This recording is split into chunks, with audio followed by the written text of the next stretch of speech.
The purpose of this video is to demonstrate how to do Gyotaku, or fish printing.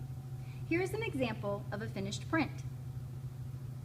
For this project, you're going to be working as a team, sharing both the fish and the printing supplies. When you are not printing, your focus should be on assisting your teammates. This includes watching to be sure they are following the steps and helping to keep the surrounding area clean so that the prints are free from unwanted smudges. Your team is going to need one of the following supplies found at the center table to get started. Gloves, which are optional, the ink, and of course the fish slime or things off of the fish are all going to come off your hands after you wash them at the end of the class period, but if you really want to use gloves, you are welcome to do that. You also are going to need some rags for sure, a bench hook, which is what we roll the ink out on. It is called a bench hook because it hooks on the edge of the table. A brayer, which is commonly referred to as the roller, but it is called a brayer. A brush, a tube of ink, a few sheets of newsprint paper, your background papers that you have painted, and then of course you're going to need a fish. Always handle the fish gently. Several prints must be made from each of the fish, and we do not want to damage the fins or the scales. If you do not care to touch the fish more than it's necessary for your printing, find a teammate who doesn't mind handling the fish.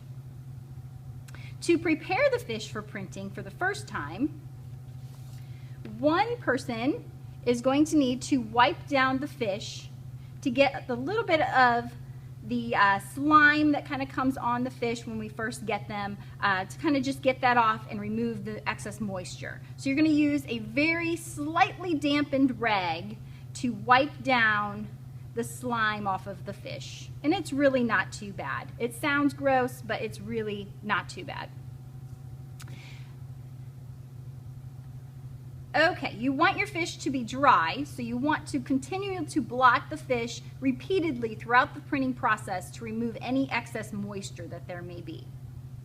While one person is preparing the fish, the other could be preparing the ink.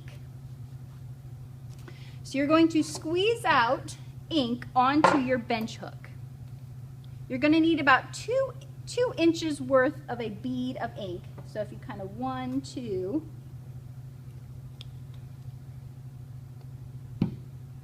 and then take your brayer and you're going to pull down ink a little bit at a time off of that bead at the top. And you roll it in both directions, that little bit of ink that you pull down. A common problem in printmaking is using too much ink. So by pulling down just a little bit at a time, you're going to control how much ink you put onto your brayer. You're going to know you have the right amount for two reasons. One, it's going to look like an orange peel. So if I kind of move that around in the light, you can see that it has some texture there. It's bumpy. It kind of looks like the peel of an orange. You want that look. You don't want it to look slick. You also want the sound to be sticky sounding, like this. That is the sound of the proper amount of ink. It doesn't have too much or too little. Okay. So now that you've prepared your ink, you've prepared your fish, you are ready to print. So you're going to take a sheet of your newsprint and place the fish onto the newsprint. With your brayer, you're going to gently roll the ink onto the fish in multiple directions. You're not going to worry about getting ink onto the background. That's why we put the newsprint down. Just going to roll it out to make sure you get a nice even coating of ink. If it has some moisture, you want to go ahead and blot it so that it doesn't seem like it's pooling up. The ink should not look too wet on the fish. You want to roll it down, gentle around those fins. And then you can use the brush to put a little ink on the tip of the brush and kind of pull the fins out. Get a little extra ink on those around the edges where the roller didn't reach. Put a little ink around those. And again, if it seems like it has too much moisture, especially around the eye area, you can kind of go in and blot it off a little bit so it doesn't smudge. Okay. Now, with all the excitement of printing, it's a common mistake to take your paper and make a print right away. However, if you do that, you're going to get all this extra stuff also on your finished paper. What you need to do is you need to pick up your fish, or have your partner pick up your fish if you'd rather, and remove this paper. So that's where having teams is really a benefit there. You can either set it directly onto the table, or you can use another clean sheet of newsprint to set him down.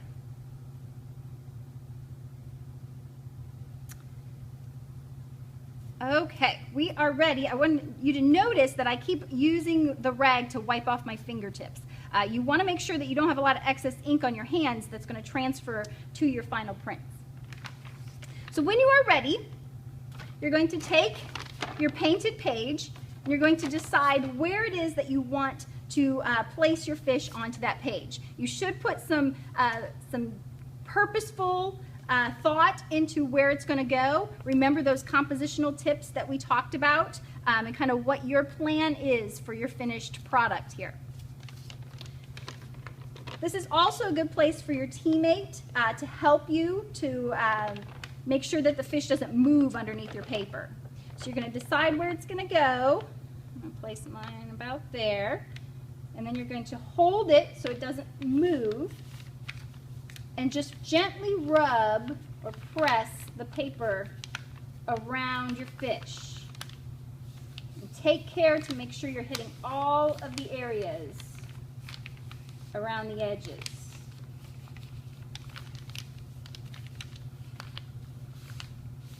Feel the curves of the fish so you transfer the complete shape onto your paper.